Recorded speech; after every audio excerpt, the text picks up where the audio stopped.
Yo, yo, yo, what's up, everybody? Thank you for tuning in to yet again another awesome indie comic interview. It is your Caped Crusader, Cody, and we are keeping it geekly with our returning friend, Dylan. How are you doing, man? It's been a couple months since we broke things down. How have you been? And welcome back on the show. Yeah, it's good to be here again. Yeah, so give me the deets, give me the juice. What's been up since you've been on last? I see that your campaign, which we are going to take a look at, has funded in less than 24 hours. Yep. And you got Project We Love. Congratulations, dude. That is awesome. Yeah, I launched. I just barely made it in under 24 hours. Went to bed, woke up to an email that it was Projects We Love. I still don't know what the criteria is for that. That is so awesome. We did it. That is so awesome. So yeah, let's start breaking things down. When did you launch the campaign? What are some of the steps that you took along the way? And what do you think kind of led you to getting funded in the first day? So I launched the campaign May 30th at 12 p.m. Eastern time.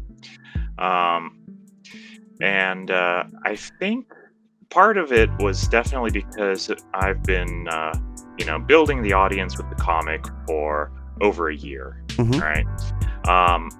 And if you have an audience already, it's a lot easier to have people invested in it. I see a lot of indie comics, some of which I back without really knowing what they're about, right? But a lot of the time when they jump out, this is the first time I've ever seen them, and I'm less invested in them. If they look cool, then great. But I don't often see one that I was like, oh man, I've been waiting for this for such a long time. It was like, I see it and it's like, oh, that's kind of interesting. I wonder what this is about, right? Well, so yeah, getting people excited, I think, matters. Yeah, I was gonna say it seems kind of hard to do that anymore with comics because a lot's been done already, and it's usually if you're able to kind of do that, you break out. You're one of the rising stars in the indie community, so it's kind of hard. You really got to sink your teeth in. You really got to put that your feet to the ground, and you definitely been doing that with your book. I mean, so you made the first issue free to read. Do you think that had any impact on you funding so fast? Yeah, I actually think it has helped because. This whole time I've been running a Patreon, but it hasn't been, just hugely profitable. Obviously it has helped, right? It has helped pay for the comic and the related costs, like the website and everything, but it's not replacing my day job anytime soon.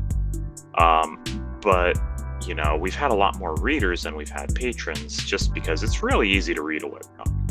You go there once a week, or you let it build up for a while, and you go there and you read through it in a day, and it's accessible to everyone. I'm a web developer by trade, so I have a pretty good idea on how to make a site that's simple and clean enough that anybody can just use it. People who have been following for a long time did want that in print, and I definitely have more backers than I've ever had patrons. Right? Yeah, I was definitely one of those though. I read it, I loved it, and I was definitely I was pretty sure I asked you like, hey man, how can I get this physically? Like, let me get it already. Real quick, let's give a recap. Because I don't want to gloss over the book and the story without really giving a chance for readers to kind of get an idea of what's going on. I am going to be putting a link, and it should be popping up in the video at this point when it's in post-production, of our last interview. It was interview number 24. We are on 69 today.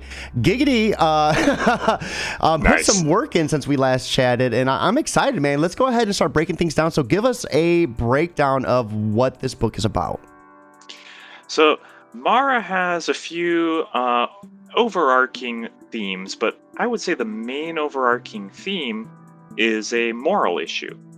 So we start off with Mara as she's a regular kid in a little fishing village. She's, with her dad, they're fishing. They leave an offering at an altar for their spirit guardian, their tribe's spirit guardian. And she doesn't really know much about the world around her because, well, she's a little kid. She's 8. And their tribe is the only one in the area with river access. And other tribes are willing to kill for that, which is something that she is introduced to in a very abrupt manner. That's putting it nicely. Yeah, that's putting it nicely. And her tribe wasn't warlike. They used to have champions of the spirit guardian, but they haven't done that trial in generations when we join her. So they didn't have a whole lot of warriors. Like their weapons are things like spears, they're hunting weapons. They weren't prepared for this sort of thing. And without a trial, the spirit guardian just had to wait until there was only one person left, so he knew who was the most worthy. He could only give his power to the one who was most worthy in the tribe, and well, you win by default if you're the only one left.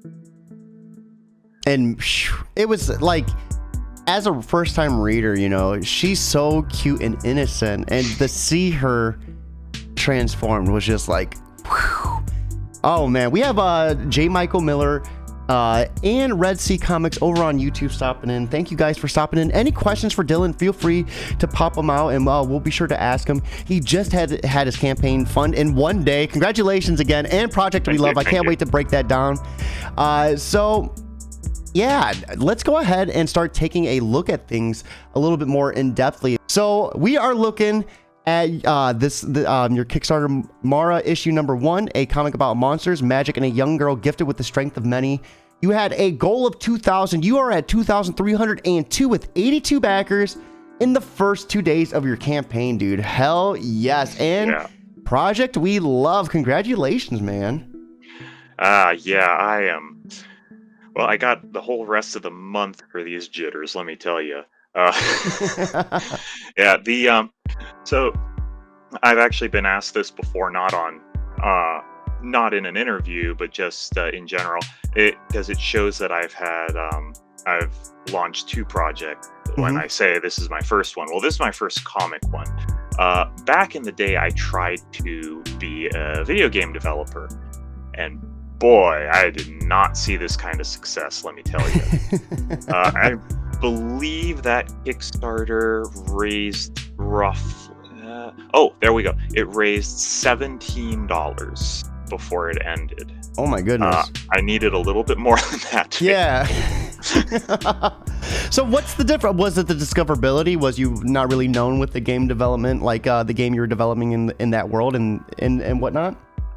Well, for one thing, I was not as good of a project manager when I was in my 20s. Like that's it was a long time ago. I wasn't as good at this. I was not good at marketing myself, and I wasn't very good at making the game in general. Like I was in charge of making the game, and it was not well made. What was it about? It was a bullet hell, but it had a whole overarching plot of alien invasion. There's alien invasion, and this semi-retired soldier, like he got pushed to a window seat because I'm sorry, that's might be a term that Americans aren't familiar with. The window seat is a Japanese term that means you're still employed, but we will never give you anything important to do for the rest of your career because you messed up so bad. Yeah, when you said that, I was like, okay, I have no idea what that means. It's usually because you messed up in such a way that nobody trusts you anymore, but it would look bad to let you go because you've been a valuable team member for such a long time. What type of job would you see that in? That actually happened to one of the higher ups in Nintendo a few years back. Yeah, he had like a game launch that didn't go well, and which is fine, that happens, right? But then he had consecutive game launches go poorly. Oh no. And then he blamed the fans, and then Nintendo Japan was like, you know what, that's the last straw. We are our fans, so yeah, we can't let you go, but you're checking email for the rest of your life. Oh man, that would suck too. Yeah, it does suck. So they shoved this guy off to some remote outpost. Nothing ever happens there, right? And he's like on day whatever of his job, and then there is an invasion, and they didn't expect to really deal with any resistance because it was just some dinky outpost in the middle of nowhere. But this guy is, he's an ace pilot, right? So he was able to delay enough that humanity had a fighting chance. So there was this huge plot to it, and other characters, and we get to see the other aliens. They had I even had a template for non-carbon based life forms. They were ammonia based life forms, and their psychology would have been wildly different because they had different chemicals in their brain for this. So the story awesome part, though. That is awesome. You were in depth with it. The story part I still think was actually good. It's just that the game itself was not good. Are we gonna see that ever become a comic? I've considered it because the cinematic for it are actually comic pages. Yeah. So I should have figured it out. Hey, there's still time though, right? There is still time. I'm not dead yet. So is this a video that we're looking at that we're able to watch?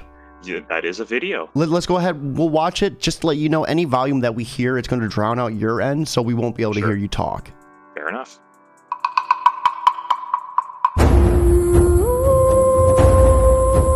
Yeah, this art is gorgeous too.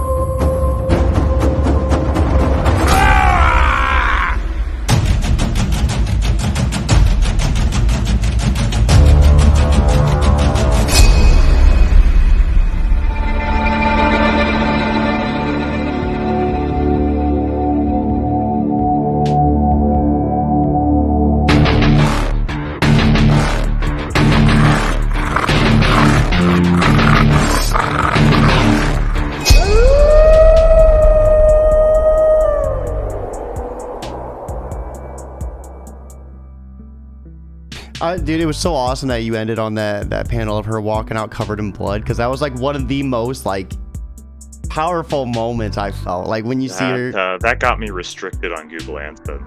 Oh, did it? Yeah, the demon chopping two people in half with a single axe swing was fine, but Mara covered in blood, that was a bridge too far.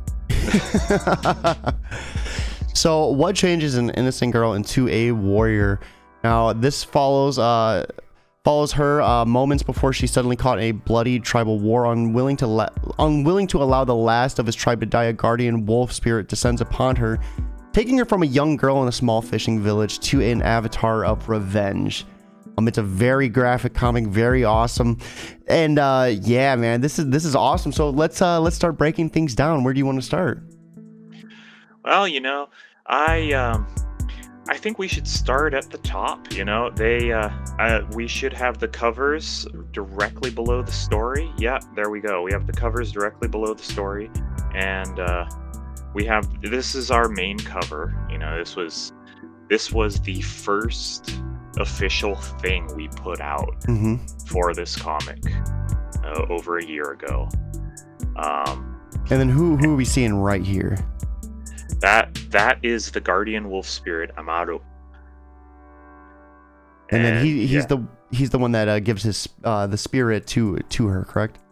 Yeah, he gives her power, and we had the axe off screen here on this cover because we wanted to not actually give away what type of power this was. This could just be a stick.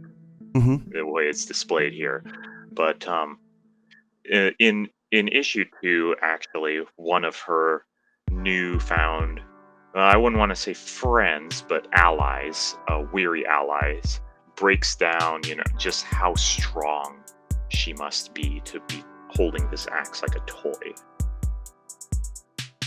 And I really love the art and the detail. Your illustrator. Do you want to go ahead and give some credit to your illustrator real quick? Yeah. The illustrator is Rosie Wu. She is a mutual friend of actually a designer I've worked with before. The designer who made the Mara logo you're seeing in the background on that cover. I had worked with her. That's Lois before on in my freelancing gigs, because I do programming, and she gave the reference for Rosie. She gave a lot of references actually, but I selected Rosie because I liked her art best. So right here is the variant cover, and this is gorgeous. I love this cover so much. Now the variant cover is going to be foil in production. Yeah. All those wisps you're seeing over her head, those are all going to be directly foil. Oh, that is so cool. Yeah. Yeah, this is the best way we could depict it. Sorry, I keep cutting you off because I'm excited about this. You're fine. I was going to say, what was your first initial impression of this when you saw it? Of the variant cover? Yeah. Oh, man, I loved it. I was putting it out there on social media when it was still a work in progress. Yeah, it's really good. It's really good. Rosie just keeps getting better with every page. Mm-hmm. And yeah, coming back to the cover after a year, it was roughly a year when she made this variant cover. A lot of people still prefer the original one, and that's fine. Mm-hmm. They're both good, but so what was, I prefer the variant. What was the inspiration for taking the color out of the bone here? Like, was it to make it more of an emphasis of the bone design, or? So the graphic designer who did the logo actually gave us 4 variants, and they're used in different environments, I guess I would say, in different contexts. And she actually made a whole mock-up explaining how to use each one.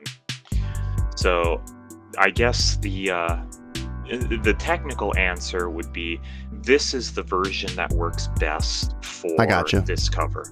But yeah, we wanted to more show the world around her, and while it's a very small amount of the actual cover there, I think it symbolizes more that the world is actually affecting her, and it's not just the protagonist being the protagonist and doing whatever she wants. Right.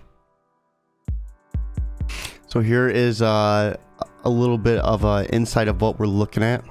Yeah, this is the back cover. And the back cover illustration was done by our guest artist, Mercury, who has since joined us as part of the team as a letterer.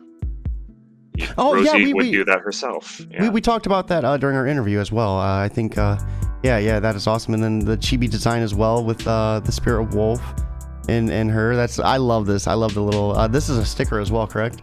Yeah, this is a sticker. It's available in the campaign as well. That's awesome. So here's some of the interior preview. So what are we looking at right here? Who is this ominous foe that we're seeing? This guy is a demon in service to the god of slaughter. The rival tribe that's Ixiv asked the god of slaughter for a blessing to help them defeat the Rain tribe and take over the river. And he saw that it was just a small squabble, no need to send an army and send one demon to do it. And demon he is. Swords are breaking, trying to even penetrate his flesh. He's able to just chop people in half with one fell swoop. A big foe, and he ends up slaughtering the entire town. And we see right here, I love these panels right here because you can see the devastation and the distraught like in her eyes as she discovers like her family's been slaughtered too. Yeah. And because her mom told her to hide. Like, don't come out unless your father or I call for you. Well, that's not happening. Yeah, they're not calling anytime soon.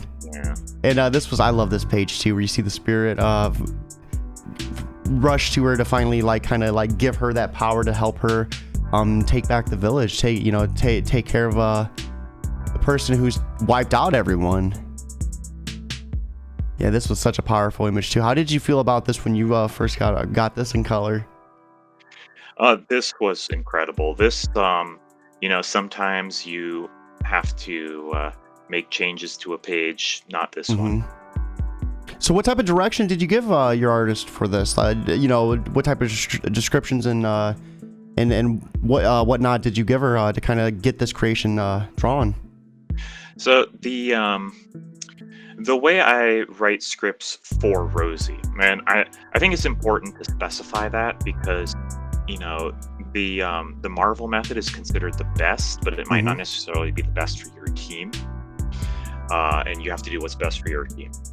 And what's best for my team is to write it more like a narrative, almost like a novel, but with a very heavy emphasis on visuals. Mm-hmm. Because a typical novel, you try to include all five senses when you can. But with a comic book, you're only going to get smells, for instance, across by characters' reaction to them. Yeah. It's a visual storytelling medium.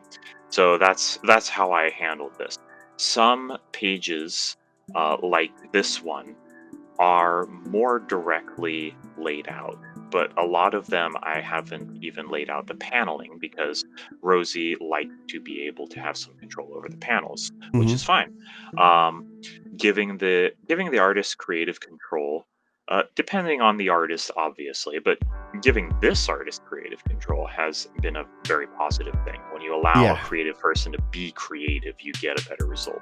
And it seems like Rosie's like right in sync with what you want. Like, it seems like you two are working in a way that complements one another. So, We started working together in December of the previous year, and we didn't release our first page until April 8th. mhm. So we spent a long time working together and figuring out the world together, not just the material plane, but also the spirit plane, and just making sure that everybody was on the same page with how her tribe worked, how the Mhm. world around them worked, right?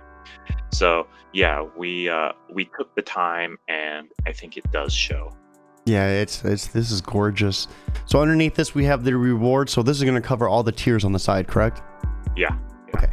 So first up is the digital for $5. You get the PDF in English, Spanish, Chinese, and Portuguese. Like, so this is interesting. I don't see a lot of PDFs offered in a lot of different languages. So how did you go about doing that? Did you have to find someone to translate it for you? What was your method? Well, what originally happened, I didn't actually have any ideas or desire to translate it in the beginning. I was like, I speak English. I do speak a survival level of Spanish, but I'm not going to be translating anytime soon. Yeah. Right? I speak enough Chinese to get by. I would say it's better than a survival level, but I'm not going to be translating anything anytime soon. Mm-hmm. A friend of mine said, "Hey, I know someone who just graduated. He's going to be a court-appointed translator, but Oh, he likes wow. comics, and he saw yours, and he wanted to translate it to Spanish." Like, oh, okay, oh, great, send him my way. I hadn't thought of that before, but that's a great idea. Mm-hmm. Lots of people speak Spanish, so we were talking about it, but the schedules didn't work out. He had too much on his plate, and that's fine, But the idea was already planted in my head. So Okay. I'm gonna go find another Spanish translator, Mm-hmm. And when I talked to Rosie about this, she said, "Well, if you're doing translations, I would really like to be able to show this comic to my friends and family, but a lot of them don't speak English. So I want to do the Chinese translation." Well, all right, let's do it. We're doing the Chinese translation now. That's And, awesome. Was she the one that translated it? Yeah, Oh, she is dude. the Chinese translator. And then I posted about this in a Facebook group for comic creators or indie comic creators. Like, hey, Mhm. we've got in 3 languages now. And that's when Rogerio approached me, and he said, "Well, if you want it in Portuguese, I can do that." Wow. His day job is that he translates documents for architectural Mm-hmm. documents, and so it's like very technical translation, right? But yeah, I was like, okay, sure, why not? at That this is so point, cool. right? Yeah, So and how many? Oh, sorry. Sorry, I didn't go mean to cut you off. You go ahead. How many sales would you say that you've gotten from people from outside of the English realm? From Spanish, Chinese, and Portuguese. Like, would you say that that's actually amounted to a couple sales for you? I think that it amounted to a lot of readers, not necessarily a lot of sales. For indie comics, you're going to see most of your sales in the US if you're on Kickstarter, and also if you're on Patreon. So a lot of Kickstarters actually don't ship outside the US for that reason, which is why I don't back a whole lot on Kickstarter. Like, I'll see a comic that I'll like, and it'll say shipping to selected location, or the shipping's going to be like $50. That'll happen too. That's actually why I'm using distributor centers. I'm gonna, like, for instance, if there are, I don't know, let's say there are 100 backers in the US, right? If I were to individually send out those packages, I would be charging people $15 to $18 per. And like, if you're a $10 backer and you're paying $15 in shipping, something's wrong. Yeah. And you're not going to do that. So, I'm shipping. If there are 100 of them, I'll send a box with 100 comics to the US, and they'll distribute it out. No, that is awesome. It'll be a lot cheaper for everyone. So, did you get this translated before the Kickstarter? Like, was it like something that was okay? That's where the mix-up was. I was under the impression that you had it translated for the Kickstarter, so that's what prompted me to ask that question. So this was something that was just on your site, so people from different languages would be able to read it. Yeah. Okay. All right. I got you. That's awesome. That is awesome. So moving on, we have the Wanderer tier, and I loved how you gave each tier a different name as well. So this is $10. This is going to get you the PDF as well as one print copy only. Excuse me, only English. So this is awesome as well. So underneath this, though, we have some of the goodies. The Adventurer tier, $20. You're going to get the PDF, one print copy, 2 postcards by Mercury, and 2 stickers by Lois, and 1 sticker by Mercury. So this is cool, too. Do you want to go ahead and give us a breakdown of the postcards and the stickers? Yeah, so the we do have higher res images lower down of all of these things, but I wanted to offer some. Well, obviously, I wanted to offer some more rewards besides just the comic, right? And I like a lot of the artwork in the comic itself. Like, I was talking to Rosie, I was like, well, maybe we should offer, the page where Amaru descends upon Mara for the first time as an art print, and she prefers the idea of giving people new art for the rewards. And when we were having this conversation, I changed my mind because I listened to my team. Like, why are you gonna hire an artist and then not listen to her when she talks about art? And from a consumer standpoint, it makes sense. Even though an image might be beautiful or really breathtaking, seeing something new that's not in the book, and that's going to get me curious about what else is it going to lead to. What's going to be? Is this going to be an issue 2? Is this going to be an issue 3? Where are we going to see this scene happen? So that is a good idea. That does get people scratching their heads and wondering. Yeah. So when we were talking about this, we came to the conclusion that if we wanted to get everything done on time, we needed a guest artist. And I said, well, I would prefer an artist that you don't mind working with. And he's like, oh, okay, well, I actually have someone in mind. And that's how Mercury ended up joining the team. And she did the 2 postcards, and they're about what I expected based on the original sketch. Do you have images of the postcards? Yes, they're further down. They're higher res. Oh, okay, yeah. Let's go ahead and take a look at those. Sure. Yeah, they are below all of this. Oh, I love the miniature. Oh my god, I cannot wait. Oh yeah, this is gorgeous. This is so awesome. Her just holding a skull nonchalantly like that. Yeah. Mara is a little bit of a sociopath. So it's a combination of factors, really. Like, she's a little kid, and she doesn't have a whole lot of education, of course. Like, I don't care where you live, you don't have a lot of education at her age. You might have some, but you don't have a lot. And she has this wolf spirit that she effectively shares a mind with, and he has explained to her starting in issue 2, that this power actually weakens the link between body and mind. So, like, she'll have an internal monologue going during a fight. Like, her Mhm. mind is nowhere near the fight, you know? So, she is a little bit desensitized to the deaths of others, Yeah, yeah. just as a consequence of everything that has happened thus far. And right here is the other one, another striking visual. I really love the different style too. It's Yeah, almost like two yeah, different and that's styles. it is, I found out when I was originally looking for an artist to hire, before I even ended up with Rosie, that Hmm. an artist can have multiple distinct styles, and that hadn't occurred to me before. Right? It's kind of obvious to me now, but before I just had it in my mind that one artist would have one style.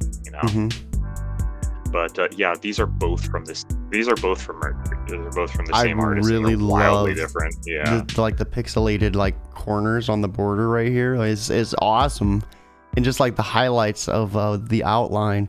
It's just gorgeous, and the way she was able to capture both of them in two different styles is just freaking amazing. This is Oh, three awesome. styles because she did a sticker as well. Oh, And there you go. Yeah, she is very talented, and I was gonna say she was able to capture Rosie's almost Rosie's type of essence with this first postcard too, because this looks pretty similar to the art style within the book. Yeah. All right, so let's scroll back up because we got a lot of other cool goodies to kind of go through too. So we looked at Adventurer. Now Pack Member for $30. You're going to get the PDF, one print copy, 2 postcards, 2 stickers, and an Axe keychain as well. So what's this keychain made out of? So this is an image encased in acrylic. Mm-hmm. Yeah, this is an acrylic keychain. It's not a 3D print. It's going to be factory made. And this is actually the one that I'm most excited about. Again, this was a suggestion from Rosie. This wasn't one of my ideas. I thought, postcards, I thought stickers. We had 84 art prints were in the original idea, but those got axed. I didn't even realize I was doing that. See what you did there. And I asked her, "Do you have any suggestions?" Right? Mm-hmm. She said, "Well, one thing I really want to see." And now I really want to see it too, now that she brought it up, right? It's really cool. This is one of my favorite. I said before I launched the Kickstarter, if nobody else buys it, I'm going to. Yeah. Oh, this is awesome. Do you know what goes into making it? Or is that kind of just behind the scenes with where you're getting it from? I think that's behind the scenes with the factory. I could hypothetically ask him, I suppose. Oh no, you're all good. I was just wondering. So for the all-in, this is $10 more. This is $40. You're gonna get everything listed above, and then a limited edition variant cover. So this is how you get the holographic foil covered. Yeah. This is gorgeous too. Man, this is gonna look amazing.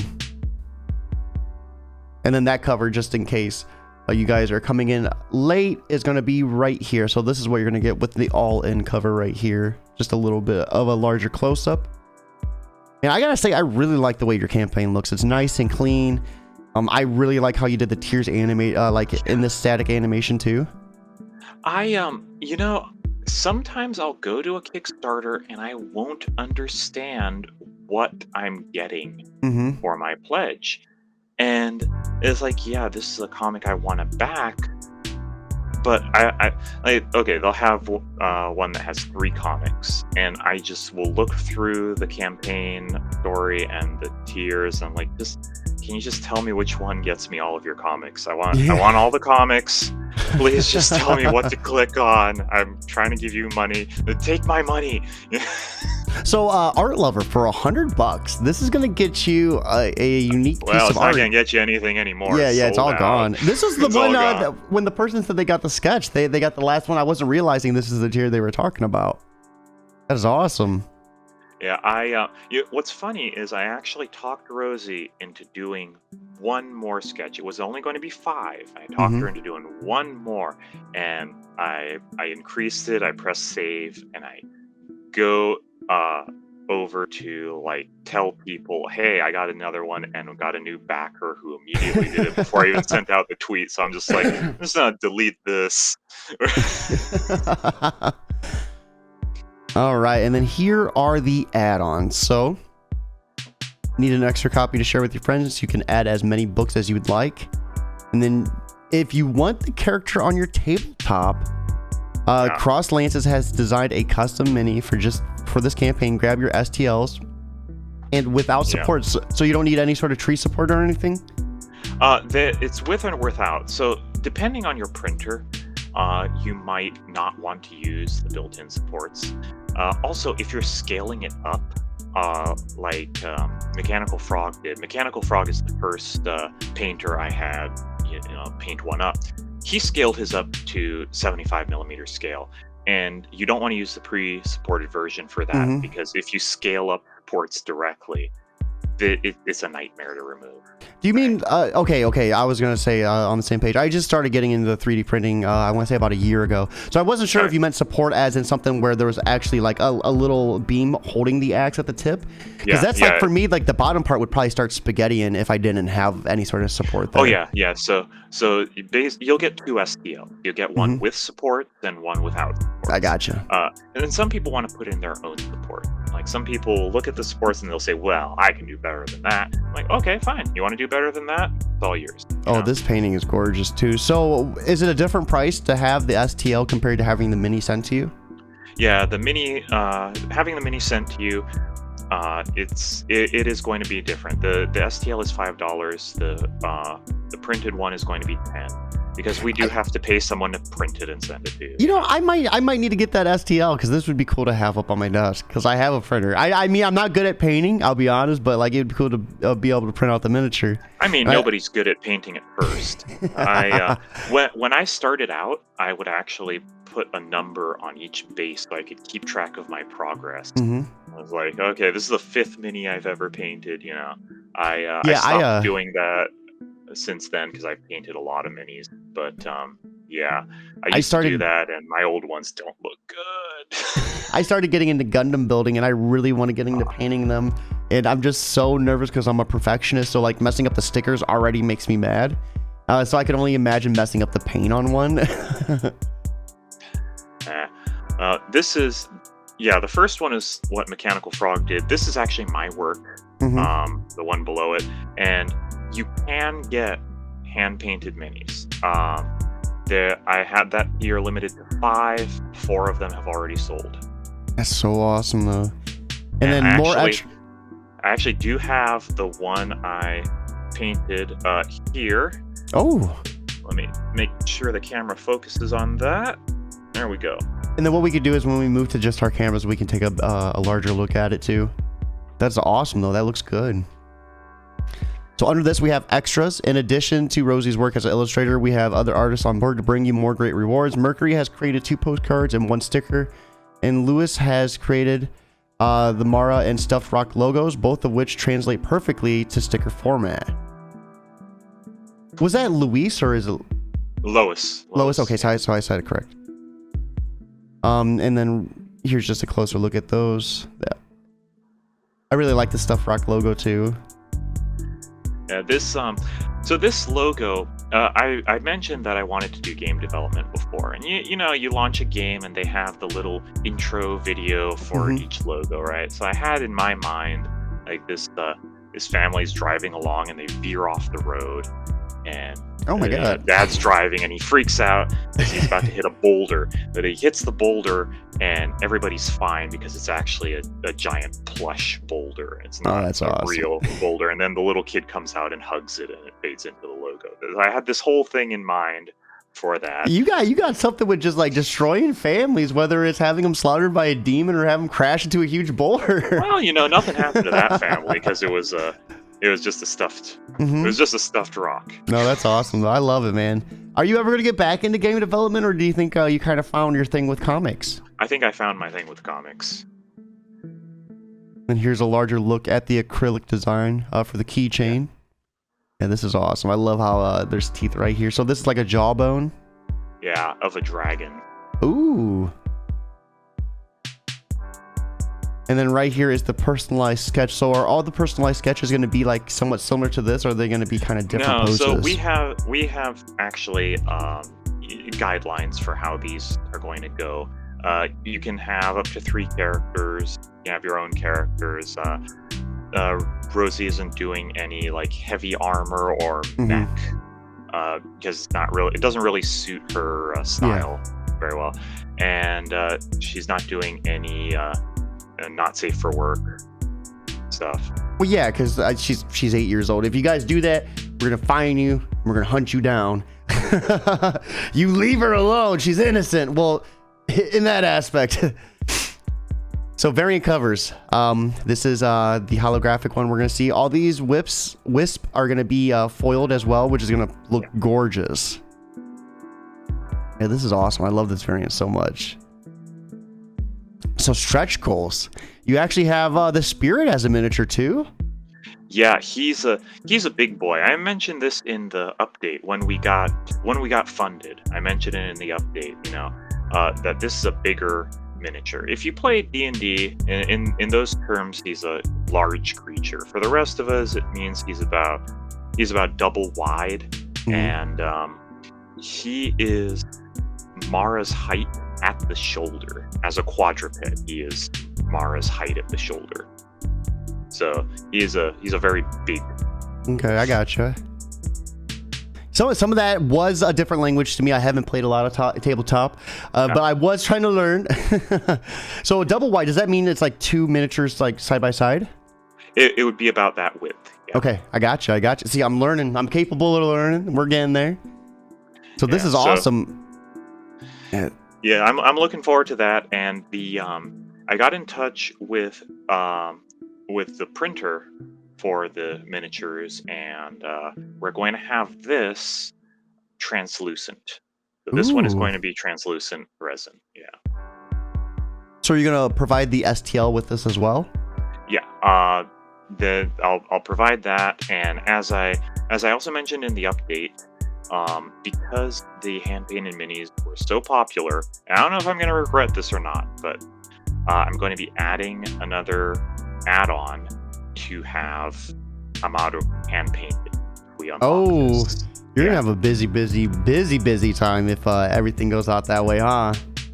Yeah, my wife told me last night, you better start painting those. You don't want the campaign to end, and then you have to paint a bunch of minis. Like, oh man, you better be knocking out a few a day.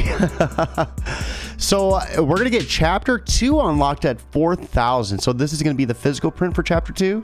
Now this is going to be the PDF. PDF with the PDF, every backer is just going to receive it. I'm not adding a new add-on or tier or anything. If you have backed it and we unlock this stretch goal, you will receive it. You don't have to do anything else. It's going to take a little bit longer to deliver. We're still chapter 1 is completely drawn already. We just need to get it to the printer. So as soon as this campaign ends, we can get it to you. But with chapter 2, we're still doing it. We just finished page 38. It's the most recent one we finished. Yeah, so it is going to be a bigger one. Yeah.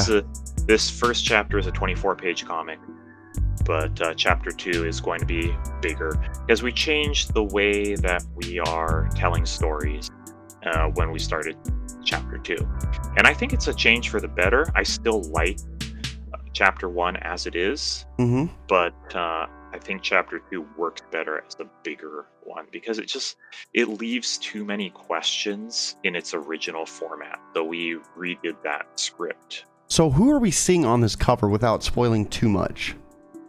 So here's the thing you need to understand about lone wolves. In nature, lone wolves in very short order either find a new pack or die. Unlike what edgy teenagers will try and tell you, you do not want to be a lone wolf. This is very, very bad for you.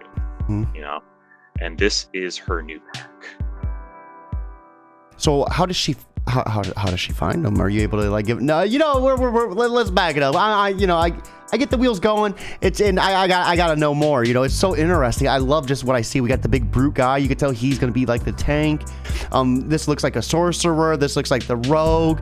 I'm really interested in this bug too. This bug looks awesome, dude. I gotta know more. But you know, let's save that for another interview because chapter 2 looks like it's gonna be phenomenal. Yeah, I really like just the diversity of this part, right? You know, because it's really easy to just have the most basic fantasy elements and have everybody be humans, elves, and orcs, but it's not as cool, you know. And that's kind of why originally Mara leaned more into Viking influence. But before we released the comic, she leaned more into Inuit influences. Originally, it was, I mean, it's still both. It has always been both, but originally it was more Viking because, I mean, how can you not find Viking cool, right? And brutal, you know? And brutal. But there's so much Viking stuff out there. How much Inuit stuff is there out there? Not a whole lot. That's true. That's a fair point. That is a fair point. That makes it more interesting to me because it is a less common element. And if you're seeing how she's dressed and hearing me talking about Vikings and Inuits and you're screaming internally, hold on, because I do have an explanation for this. So originally her tribe was actually a cold weather tribe. There was an ecological disaster of unprecedented scale, and a war between the gods destroyed the sun. It blew up the sun, set the sky on fire permanently, and destroyed the day-night cycle. Oh my god. So everybody who was previously in a warm weather climate probably died. And her tribe, that previously was a cold weather tribe, had to very quickly adapt. So this is my and Rosie's interpretation of how a tribe like hers would have evolved to adapt to warm weather. So are we ever going to see some sort of like story that's going to touch base on that? Yeah, absolutely.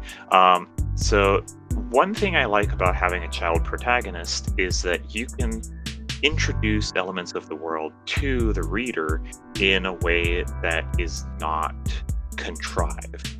She doesn't understand much about the world because, well, I mean, she's 8, right? So she needs to learn more about it. And as she learns about it, the reader can learn about it in a way that makes sense. Okay, so you're gonna have her learn about it, learn about what happened. That is genius. That is smart, Dylan. I gotta give you props on that. So how close are we to 4,000 right now? Well, let me take a quick look. I just didn't want to have to be the one that scrolled up, so that's fine. I can alt tab. It looks like, okay, we're at 2,300 right now, so it'll be a little while before we're at 4,000, or maybe not. Maybe. But we're past the halfway part. We're past the halfway part. So at 5,000 digital, you'll receive. Excuse me, I was at the wrong point. So yeah, what's at 5,000? That's hidden. We don't know. That is hidden. That is something that when the first stretch goal gets unlocked, this will be shown. Okay, I gotcha. I was trying to see if I could trick you into it, but I've seen that you've protected yourself against that. You got a strong defense against it. So right here is the team. We have the man himself, Dylan, a software engineer by occupation, storyteller at heart. Of all the stories he's told, this has been the best received, so he's decided to bring that story to a wider audience. And then we have our little tad bit about Rosie as well, an artist animator from Taiwan, mostly focusing on comics nowadays. Enjoy good adventurous stories and comedy, and always a love for musicals in her heart. And then the Portuguese translator, can you pronounce that name for me? Rogério Rios. A professional advertising illustrator since 2012. Currently, he is venturing into comics, taking part in a project called Heel Turn. He also performs as a translator and interpreter for architecture articles, and events in Brazil. And then we have the Spanish translator as well, Manuel Gil Fernandez. Translator and proofreader from Spain, working on both scientific translation and his life's passion, Fiction in all its form. He'll beat you at any Rocket League any day. I'm not that good at Rocket League. I'll be honest with you. The only time I've ever played it, it was on PlayStation 3. It was like it was like Rocket Power Super Battle, like Arrow something. It was like the indie game before the indie game. That was about the closest I've ever gotten. I mean, dude, but the game looks amazing. It looks like it's fun. I mean, beating me at Rocket League is not exactly a feat of strength. And then this campaign is supported by the Ink Studio LLC. Do you want to give a little shout out to them? Yeah, they actually did the video we looked at. Yeah. You know, they've been pumping it out there. Like, it's been great having a team in the US while I'm in Taiwan, because I can be, you know, I can be putting the word out there while they're in off hours, and then I go to bed and they're putting the word out there. So that has definitely helped. You know, it's like a 24-hour news cycle for Mara. That's one of the things that has definitely helped. Because right now it's like what 11 p.m. for you? Yeah. That is so crazy. It took me a very hot second to realize you're exactly 12 hours ahead of me. So, shoo. This is the entire Kickstarter. So let's go ahead. We're going to remove this from screen and let's start wrapping things up. Now, do you want to go ahead and pull that miniature back up for us so we can see it a little bit more clear? Let's see. It's not, my camera isn't the highest quality. Oh, that still looks awesome though. You can still see it pretty clear. Focus. There we go. Yeah, this is my work. This is hand painted. The only thing I didn't use a brush for was the primer, because you don't want to. Well, I don't want to use a brush for the primer. You get a smoother application with an airbrush or a rattle can. But everything else was done with just a few brushes. Actually, I have some synthetic brushes in various sizes that I use for 90% of it, and then the fine details I have a sable hairbrush for that. Let's go. I don't have any idea what any of that means. I 3D print. I rarely paint because I have trouble sanding. You know, like for me, like either I sand it too much or I don't sand it enough. And the paint bleeds, and I just get mad. Well, I mean, I'm not gonna say that I have things that don't fail. Like I'm out of the corner of my eye, I'm looking at this model I have on my desk to my left, and it is just a nightmare of a model. Like I think this thing is cursed. Keeps you up at night. Like it has broken 4 times, and I don't mean in 4 places. I mean in 4 separate occasions. It has broken, and like it is lopsided. It is poorly weighted. It's super heavy. It's so heavy it warped its own base. It has chunks that are so smooth that the primer and paint just rub right off. Oh man! And I'm like, man, I just messaged one of my buddies like, hey, you want a model that's really big and impressive and also definitely cursed?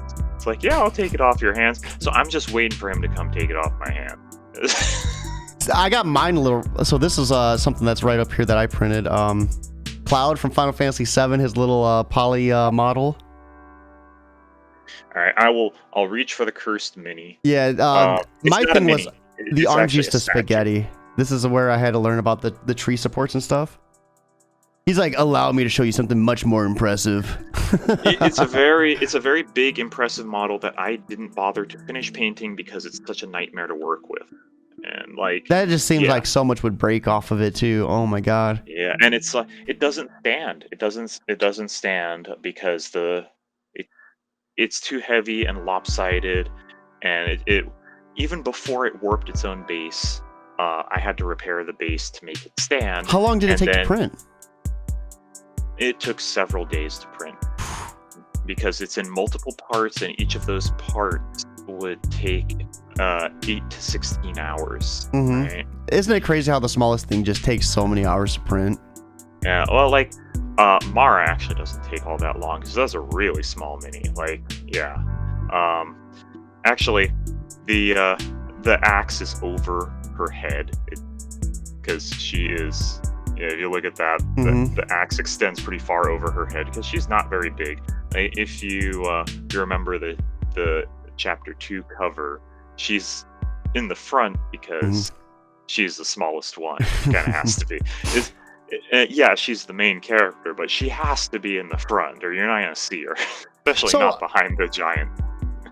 real quick, let's start bringing it back. For anyone that's been watching and they're on the fence about backing this awesome Kickstarter, I'm going to go ahead and put the link right in chat so people can go ahead and check it out while they listen to you. What would you like to say to them if they're on the fence about backing it, like just to push them over that edge and to get this copy into their hands?